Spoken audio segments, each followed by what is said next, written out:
Hello, ഇന്ന് വ്യത്യസ്തമായ recipe അവിടെ ഉണ്ടാക്കാൻ പോകുന്നത്. ഇതെന്താണെന്നറിയാമോ? ഇതാണ് മൾബറിയുടെ ഇല. അത് മൾബറിയുടെ ഇല, നല്ല ഇല നോക്കി പറിച്ചെടുത്ത് നന്നായിട്ട് കഴുകി വൃത്തിയാക്കി വെള്ളം തുടച്ചെടുക്കണേ.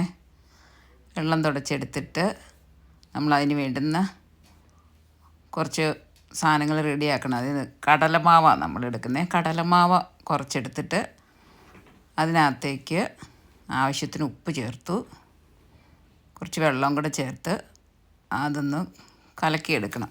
ഒത്തിരി ലൂസായി പോകാതെ അല്പം കുറുകിയിരിക്കുന്ന രീതിയിൽ കലക്കിയെടുക്കണം. എന്നിട്ട് ഒരു പാനിനകത്തേക്ക് ആവശ്യത്തിന് എണ്ണ വെച്ച് എണ്ണ തിളയ്ക്കുമ്പോഴത്തേനും ഈ ഇല ഓരോന്നായി എടുത്ത് അതിനകത്ത് നമ്മൾ കലക്കി വെച്ച മാവിനകത്ത് മുക്കി എണ്ണയ്ക്കകത്തിട്ട് നല്ലതായിട്ട് കോട്ട് ചെയ്യണേ. ഇലയിലെ നല്ലപോലെ തിരിച്ചു മറിച്ചിട്ട് അത് കോട്ട് ചെയ്തെടുത്തിട്ട് പതുക്കെ എണ്ണയ്ക്കകത്തോട്ട് ഇടണം. അപ്പോൾ എണ്ണയ്ക്കകത്തോട്ട് ഇട്ടു. ഇനി ഒരു 10 സെക്കൻഡ് കഴിഞ്ഞിട്ടേ അത് തിരിച്ചിടാവുള്ളൂ, അല്ലെങ്കിൽ മാവ് ചട്ടകത്തിലേക്ക് ഒട്ടിപ്പിടിക്കും. അപ്പോൾ അങ്ങനെ തിരിച്ചു മറിച്ചു വിട്ട് ഓരോന്നായിട്ട് കോരിയെടുക്കുക.